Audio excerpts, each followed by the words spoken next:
اللہ نے اس آیت میں بتایا کہ دیکھو یہ تو میں نے دوہرے اجر کے بارے میں چیزیں بتا دی نا، ایسے ہی جس طرح میں نے ابھی آپ کو مثال بتائی ہے عمر فاروق رضی اللہ عنہ والی، اسی طرح آپ اپنے گھر میں کسی کی کوئی امانت ہے وہ پڑی ہے وہ یوز نہیں کریں گی، اس طرح کی بہت سی چیزیں ہیں جو آپ کریں گی، آپ کو بھی ہمیں بھی دوہرا اجر ملے گا، کیوں نہیں ہے بھائی؟ ضرورت بھی ہے، کسی کی امانت پڑی ہے ہم نے نہیں استعمال کی، بھائی نہیں کرنی، اللہ تو دیکھ رہا ہے نا۔ تو یہ اگر چیزیں ہم میں ہیں، یہی امتحان ہے۔ یہ ہم نے یہ پڑھا کہ جس کو ڈبل اجر ملتا ہے، دوسرا اللہ نے کہا پتا وہ بندے ہیں نبی کریم صلی اللہ علیہ وسلم کیسے ہوتے ہیں، ہمیں بھی بتایا ہے، لوگوں سنو، کوئی برائی آتی ہے نا ان پر تو بڑے احسن طریقے سے اسے نبڑ کے چلے جاتے ہیں۔ یہ نہیں کہ کسی نے ایک گالی نکال لی ہے 10 نہیں نہ نکالیں گے چین نہیں ملنا، تو بھئی آپ نے تو اپنا مقابلہ کر لیا۔ اب نبی کریم صلی اللہ علیہ وسلم بیٹھے ہوئے ہیں اور حضرت عمر فاروق رضی اللہ عنہ، علی رضی اللہ عنہ اور صدیق اکبر رضی اللہ عنہ سب بیٹھے ہیں، کچھ لوگ آئے ہیں، عمر ابو بکر صدیق رضی اللہ عنہ کے خلاف بولتے ہیں، نہیں جی آپ نے ہمارے ساتھ یہ کیا وہ کیا،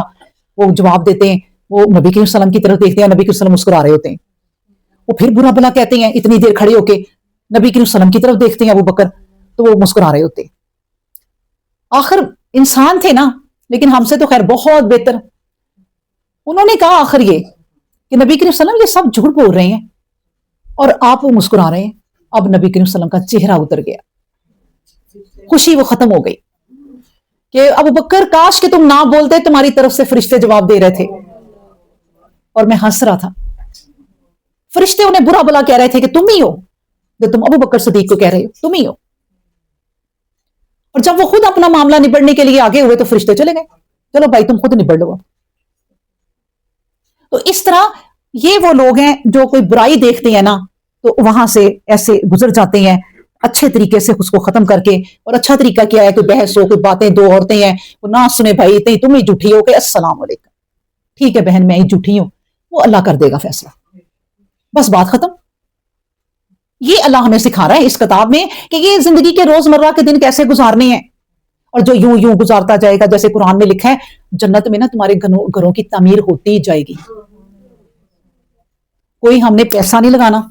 کوئی ہم نے مزدور نہیں بلانے جو جس طرح ہمیں یہ گھر کھپاتے ہیں، بس یہ باتیں کرنی ہیں، قرآن کے مطابق گھر بنتے جائیں گے، اوپر ان پہ 4 چاند لگتے جائیں گے، سبحان اللہ۔ پھر اللہ تبارک و تعالیٰ کہتے ہیں اور وہ خرچ بھی کرتے ہیں،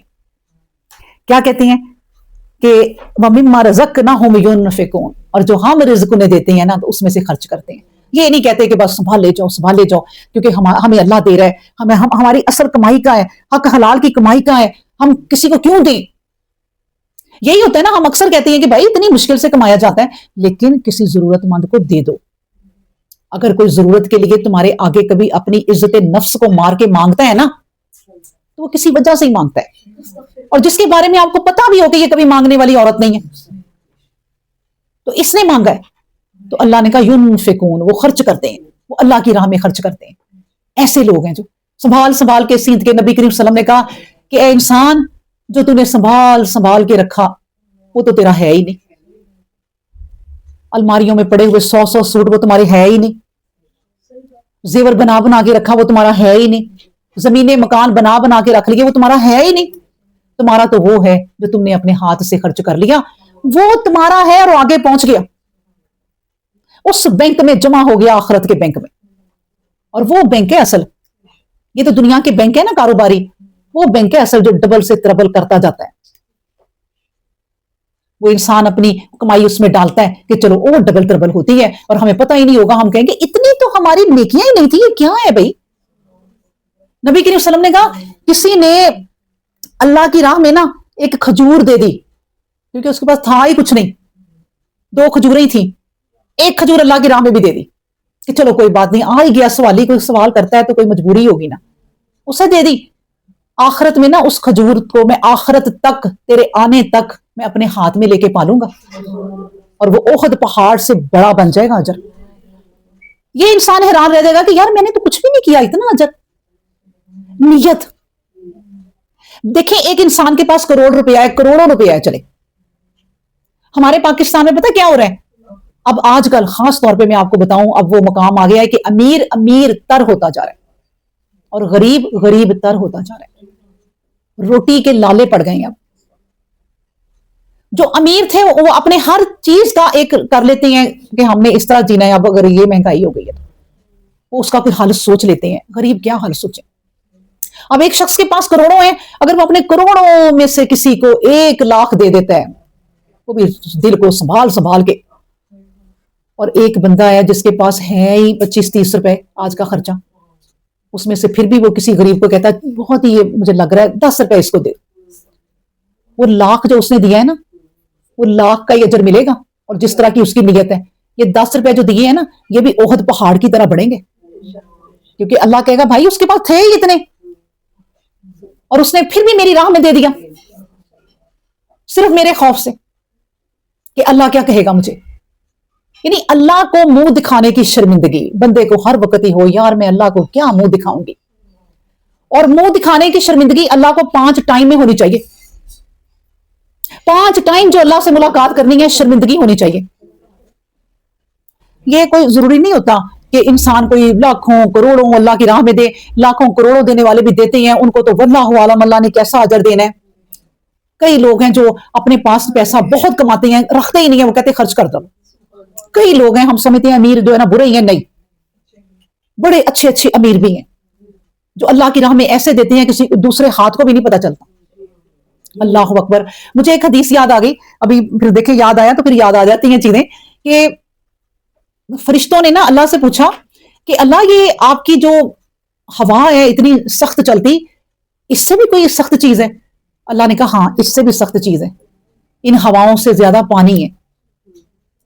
پھر فرشتوں نے پوچھا پانی سے بھی کوئی سخت چیز ہے؟ اللہ نے کہا ہاں پانی سے بھی سخت چیز ہے، آگ ہے، بلکہ آگ پہلے کہا، پانی بعد میں کہا، جو آگ کو ہی بجھا دیتا ہے۔ کوئی 7-8 چیزیں فرشتوں نے پوچھی، اب مجھے اس وقت یاد جو آ رہی ہیں میں بتا رہی ہوں اس حدیث کا مفہوم، کہ اس طرح کرتے کرتے فرشتوں نے جب ہر چیز سے سخت پوچھا نا، لوہے سے بھی سخت چیز ہے کوئی اللہ نے کہا ہاں لوہے سے بھی سخت چیز ہے، اور وہ آخر میں کہا وہ ہے وہ بندہ جو ایک ہاتھ سے دے اور دوسرے ہاتھ کو پتہ بھی نہ چلے، یہ سب سے ہی سخت چیز ہے، اس کا اجر کیا ہوگا بتائیں؟ وہ بندہ ان تمام چیزوں سے پختہ نکلا، سبحان اللہ۔ پھر کہا آیت نمبر ہم 55 پڑھتے ہیں، وَإِذَا سَمِعُوا اللَّغْوَ أَعْرَضُوا عَنْهُ وَقَالُوا لَنَا أَعْمَالُنَا وَلَكُمْ أَعْمَالُكُمْ سَلَامٌ عَلَيْكُمْ لَا نَبْتَغِي الْجَاهِلِينَ۔ کہ دیکھیں اللہ نے کہا کہ وَإِذَا جب سَمِعُوا وہ سنتے ہیں، اللغو کوئی لغو بات بری بات، آرزو تو وہ کیا کرتے ہیں، اگنور کرتے ہیں، منہ پھیر لیتے ہیں، انہو اس سے یعنی بری بات سے، وقالو اور کہتے ہیں،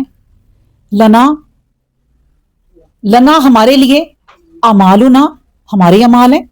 ولاکم اور تمہارے لیے، اعمالکم تمہارے اعمال ہیں، سلام علیکم سلام ہو بھائی تم پر، لا نبتغی الجاہلین ہم جاہلوں سے نہیں نبڑتے، منہ نہیں لگاتے، ہم جاہلوں کو نہیں کر سکتے، بس مطلب بات ہم نہیں نبڑ سکتے۔ دیکھیں کتنی پیاری باتیں جو ہم قرآن سے سیکھ لینا یونیورسٹیوں سے بھی نہیں سیکھ سکتے، 6-6 7-7 سال کے لاکھوں لگا کے کورسز کریں، وہ باتوں کے ساتھ اگر قرآن نہیں نہ پڑھا تو کچھ بھی نہیں۔ اتنی قیمتی باتیں ہیں یہ۔ اللہ نے کہا میرے وہ لوگ پتہ کیسی ہوتی ہیں، وہ جب کوئی برائی کی بات سنتے ہیں نا، میں آپ کو بتاؤں، دیکھیں اب وہی لوگ ہیں جو برائی کی بات سنیں اور اس کو نا منہ پھیر لیں، اگنور کر دیں اور چلے جائیں۔ کئی لوگ ہوتے ہیں کوئی برائی کی بات پہ اتنی ہنسی مذاق، اتنے کہہ کے، ایسی محفلوں میں کبھی فرشتے نہیں آتے، اور اللہ کے نبی نے بھی کہا کبھی ایسی محفلیں ہوں نا جس میں بہت ہی مذاق گندے ہوں اور ان گندے مذاقوں پہ لوگ ہنس رہے ہوں، تو اس محفل سے اٹھ کے نا تھوڑی دیر چلے جاؤ۔ چلو اپنوں کی اگر عزت بھی رکھنی ہے کہ چلو ان سے ساری بنی رہے، لیکن اتنی دیر اٹھ کے چلے جاؤ، پھر بعد میں ذرا آ جاؤ جب ان کی ہنسی مذاق ختم ہو جائے۔ اور نبی کریم صلی اللہ علیہ وسلم نے فرمایا کہ وہ محفل جس میں اللہ کا ذکر ہوتا ہے اور جس میں اچھی اچھی باتیں ہوتی ہیں، فرشتے ان پہ سلام بھیجتے ہیں، فرشتے ان کو گھیر لیتے ہیں، اور فرشتے ان کی محفل میں آتے ہیں، اور گندی محفلوں میں کون آئے گا؟ اللہ نے کہا دنیا کی گندی ترین محفل وہ ہے جن کے اندر اللہ کا ذکر ہی نہ ہو، اور آخرت میں اس کا کوئی پھر ذکر نہیں، اللہ بھی ذکر نہیں کرے گا۔ ادھر ہم بیٹھ کے اپنی محفل میں اللہ کا ذکر کرتے ہیں نا، تو ادھر اللہ بیٹھ کے نا فرشتوں میں ہمارا ذکر کرتا ہے۔